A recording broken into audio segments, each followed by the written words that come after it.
Mai vreau să arăt cum, când cresc ei, ca să nu ia aiurea, ci să stea aici pe sfoara la care îi pui moțul așa el în bărligi un pic și mâine a doua zi deja o să vezi cum începe să se încolăcească pe el. E simplu ăsta și cam face de cap.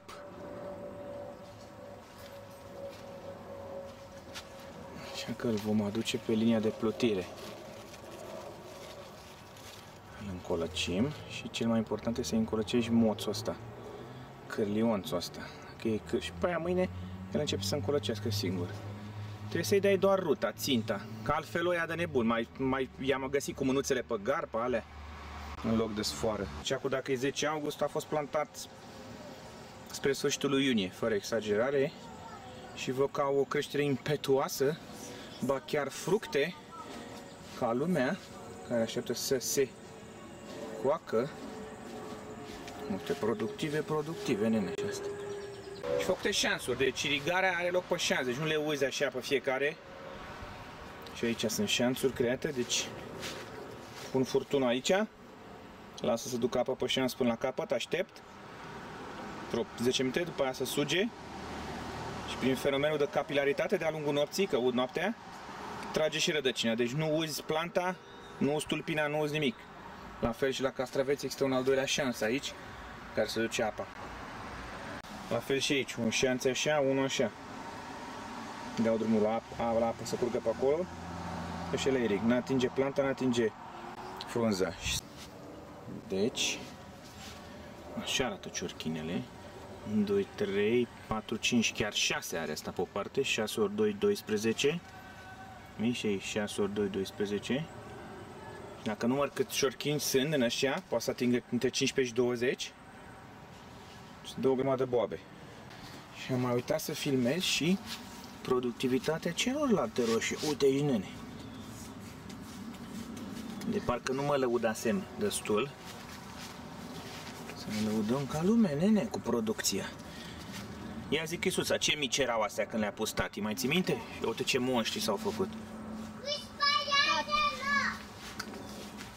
Uite și aici.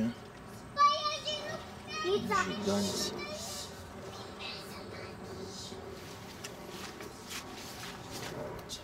Lume, nene. O, sunt mai mari ca tine roșii? Da, l-am filmat pe ăla, da. Când l-am văzut era skinny și mic. Ai văzut ce mic era? Da, și nu știu cum a crescut așa. Ai văzut? Și ăla, îl vezi ăla cât de mic e, să vezi ce mare să face. Dar ai văzut ce monstru e aici? Ia vină încoa. Ia, bagă-te pe aici, bagă-te pe gaura asta. Dar s-a făcut mare repede. Bagă-te pe gaură, vezi să nu. Așa, ia-l pe la mare în mână și ține să-l filmezi. Wow, ce monstru! Vița, uite ce monstru! Wow. Gigantus! E gras! Tu că uite!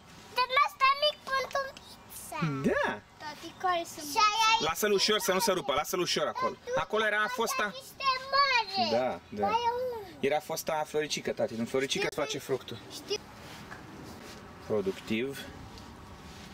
În fiecare zi. Acum sunt verzi, mâine sunt galbene, după aia roșii. În fiecare zi adunăm. Și se formează, uite, pe cuiburi, pe etaje. Astea sunt mici. Și altele. Și altele care vor veni, uite, viitoarele.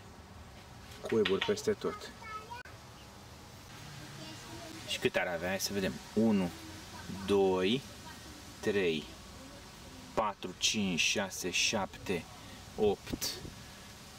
Mai pe partea aia. Acum pe partea cealaltă.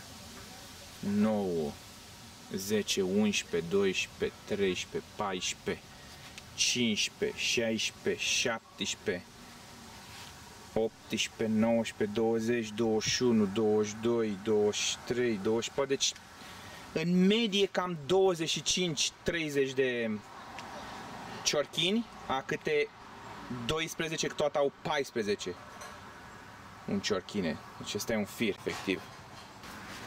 Uite aici. Producție. Au început să se înroșească, nene, ca lume. Adevărăciuni. Și mare satisfacție când te gândești că le-am pus atât erau. Și ce monștri productivi am creat. Wow, ce monstru aici. Gigant, nu așa. Altele aici, în curs de coacere. Uite ce frumos e ciorchinele astea. Așa o ia, în etape, deci nu să coc toate. Să coc astea, le iei, după aia să coc pe rând. Uite, un ciorchin ăsta are cât are? 3, 4, 5, 6, 7, 8. Nu, 7, 7, deci 14. Altul sunt pe aici, partea asta. Te uiți la etaj, altele. Uite. Altele. Altele mai mici în curs de formare. Altele și mai mici în curs de formare aici. Fantastic. La castraveți, ce să zic, fenomen mare și aici. Uite cum încep. Îi vezi așa. Ba chiar mai mici. Răhăței așa mici și după aia să fac, nene, vite. Foarte mișto soi am pus anul ăsta. După aia alt stadiu intermediar. Așa. Și după aia, ce credeți că ajung? Ce credeți că la ce stadiu ajung? Uite. Monstru, frate. A trecut de 1 kg de mult ăsta. Nu știu cum îl ține vrejul, nu exagerez. Țin mâna ca să fie un reper de comparație. Monstru, nu așa. Ăsta îl păstrez de sămânță și am dresat și acum am adus așa. Deci prima oară am adus din pământ către vârful gardului și când am ajuns acolo, ca să nu iasă către stradă, i-am adus pe astea aici. Uite cum se îmbârligă. Și ăla la fel.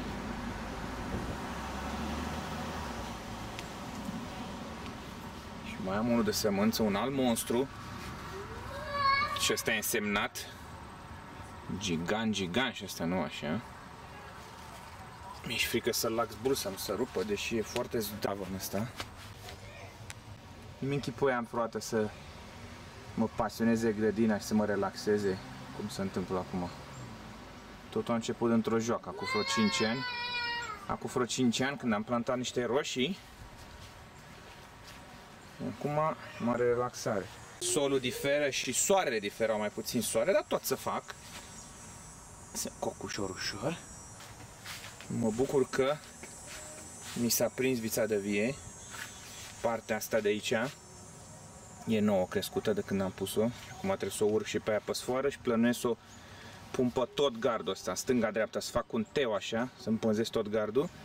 Și mai aici o alt cuib de la vița de vie, care tot așa, toate frunzulițele astea în zona asta de sus sunt noi.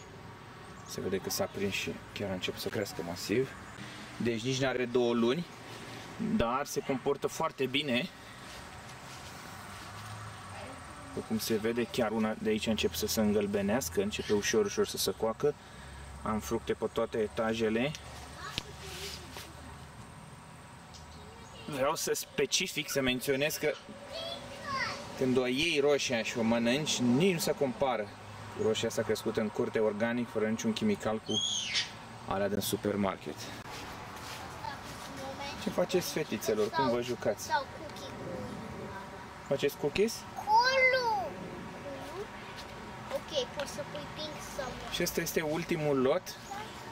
Lotul 4, cum îl numesc eu. Rafael n-a fost pus de roc plămând de grădina anul ăsta, doar ce a fost de anii trecuți. Uite, oai! Și se cunoaște, s-au făcut fructe, dar un pic mai izinite.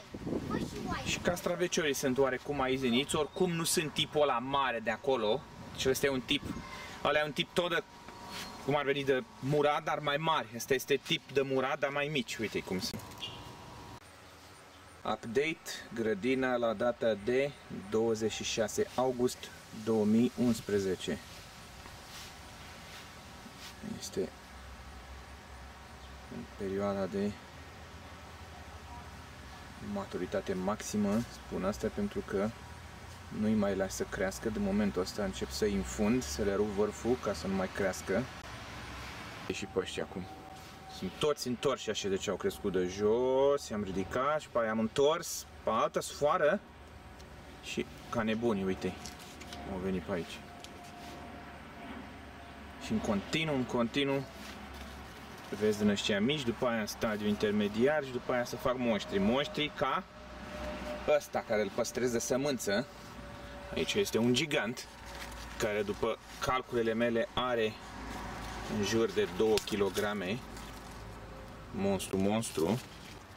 Și încă unul care îl țin tot de sămânță și care este aproape copt. De unde știu? Pentru că este îngălbenit, uite la aici. E însemnat, ăsta e de sămânță. Gigant și ăsta. Tot așa, cu capitolul roșii.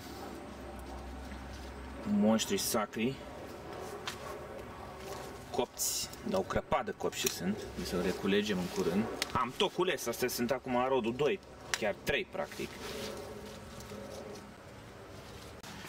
Aici mi se face semn că mai este un monstru. Ia să vedem noi. Mai e un monstru în formare aici. Ia să-l rupem că stai bun de papa. Așa. Producție proprie, nene. Mari buni, mari gustoși sunt. Ei, și ăla mare de aici a fost tot ca asta, numai că l-am lăsat să se dezvolte, să crească și a devenit monstru de care vă vorbeam. Și care e acolo. Dar normal pentru papa asta e. Alții se dezvoltă aici, de exemplu ăsta este în stadiu 2. Asta este în stadiu 1. Și mai sunt alții, bineînțeles, în curs de formare în stadiu 0, gen ăsta mic. De ce trebuie să înfundați? Pentru că altfel cresc ca nebunii și își consumă energia fără să mai producă fruct. De exemplu, acum se înfund un... Ăsta nu fund acum, spre exemplu. I-am tăiat vârful și el nu mai continuă, gata. Ce e acum, asta e. Crește ce e pe el. Uite-l cum a tărnat. Deci că e... Ce banane. Și dovlecele.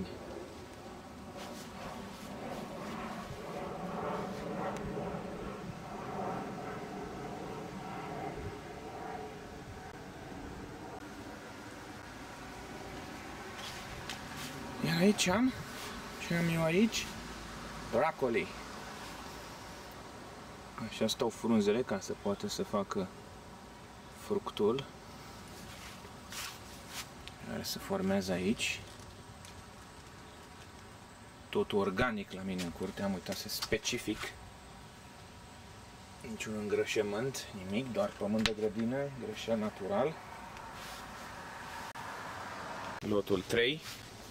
Și pus cel mai târziu, doar cu toate astea, fiindcă a fost îngrijit ca lumea, au început să rodească ca lumea, masiv aș putea spune, peste tot există rod. Satisfacția e când îi iei de la 0, cum s-a văzut la începutul filmării, și e o plântuță de 2-3 cm și după aia se creează monștri de genul ăsta și fructe pe măsură, gigantice. Dar mai ales gustul, nu se compară cu ăla din supermarket, deci clar, organic 100%, fără niciun chimical.